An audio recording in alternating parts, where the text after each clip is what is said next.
Freely you have received, freely you are to give. Dear friends, in today's liturgy, we get inspiration from the book of Genesis, chapter 44, and the Gospel of Matthew, chapter 10, verses 7 to 15. Dear friends, from the Gospel passage, we see how Jesus sends out the disciples, the apostles, you and me, sent out to the lost sheep of Israel, to those who are lost and struggling in our families, in our communities. And upon sending them, Jesus gives them authority and power to heal, to heal the sick, to raise the dead. He gives them power to cleanse the lepers, to clean everyone who is struggling, and to lift up everyone who is down. He gives us also power, dear friends, to give life to all people. However, it's within the human natural tendency to use God's gifts for monetary powers, to gain something, to gain profit. And that is what we are challenged today and called upon, never to use the gifts that we have received in order to receive something, in order to gain something, never to sell our gifts of nature, of grace, because what is it that we have received that we paid for? The gift of life we have received, we did not pay for it in order for God to give it to us. No. The gift of love, we did not pay for it in order for God to love us so much more than we have deserved. The gift of compassion, of peace, of serenity. What is it that we have received that we paid for? We paid for nothing. So we've received everything as a gift. Air that we have received, the life that we have received it as all as a gift, so that we can give to others as well. Dear friends, we have many talents in us that we have to develop every day. And the more we give these talents, the more we give our time, the more we give the many gifts that we have received, the more these gifts will multiply and do good to many people. The more this life will reach out to those who are lifeless.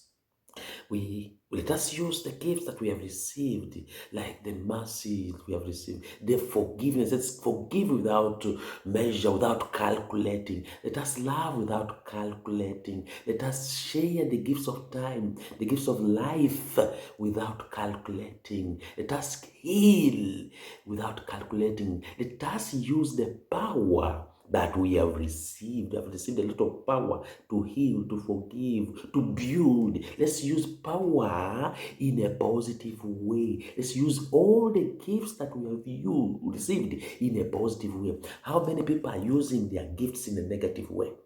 To kill others with their words. They have received the gift of mouth to bless others, to speak well of others, but yet we have used it to kill others, to curse others, to abuse others, to throw negative, horrible, poisonous words on others. How many times we have used the gift of hands? We've used the gift of hands to extend, to give to others.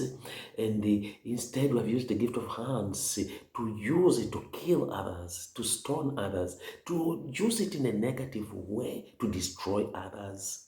We have received the gift of wisdom, the gift of the heart, of the mind and the heart, the strength we have received. How are we using our strength? How many people use strength in a negative way?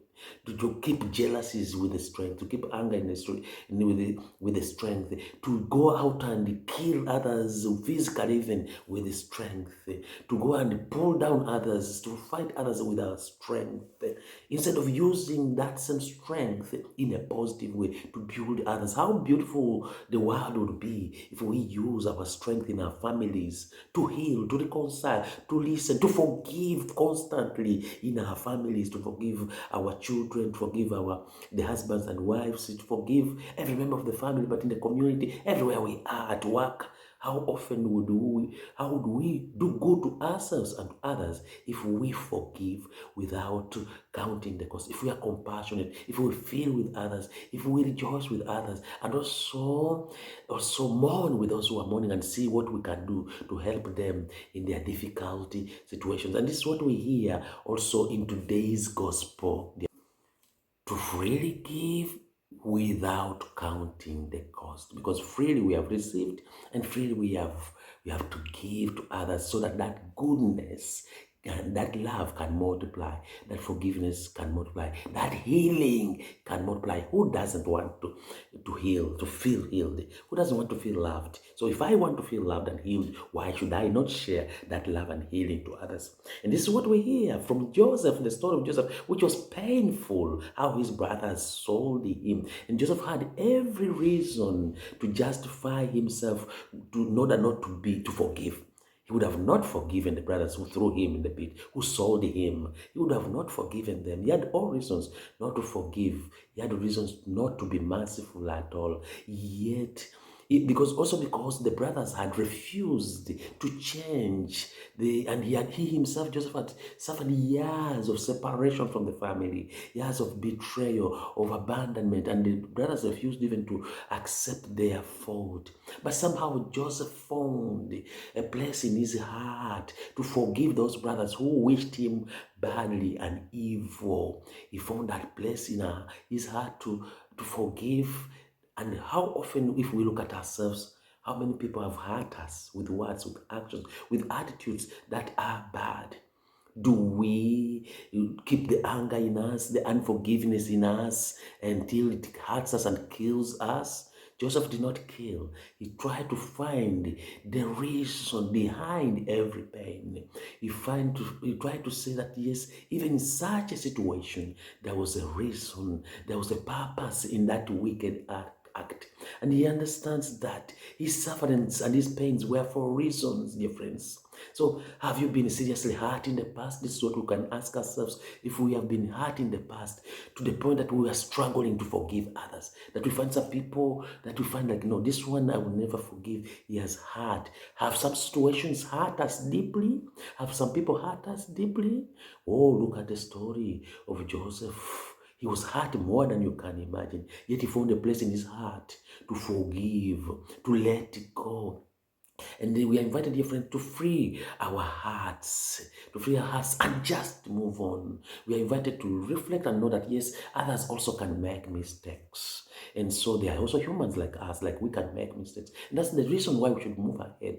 It means that others can also learn from our goodness. Whenever we are hurt, it's an occasion to tell others that yes, I do not respond to hearts with revenge. I respond to hearts with forgiveness, with a big heart. And I teach, in that way, I teach them to forgive in spite of the many hearts that we have received. So we are invited to free our hearts and to move on. Even in our dark moments, dear friends, God is still there for us. Even in the pains, God is still there for us. He did it for Joseph. He was there for Joseph. And He will do it for me and you. And so the sufferings doesn't mean abandonment. God is using them as a means to bring blessings to others. He's using them, the sufferings and pains, as a means to teach others to forgive, to love, and to welcome others as brothers and sisters. Greetings from Europe, dear friends.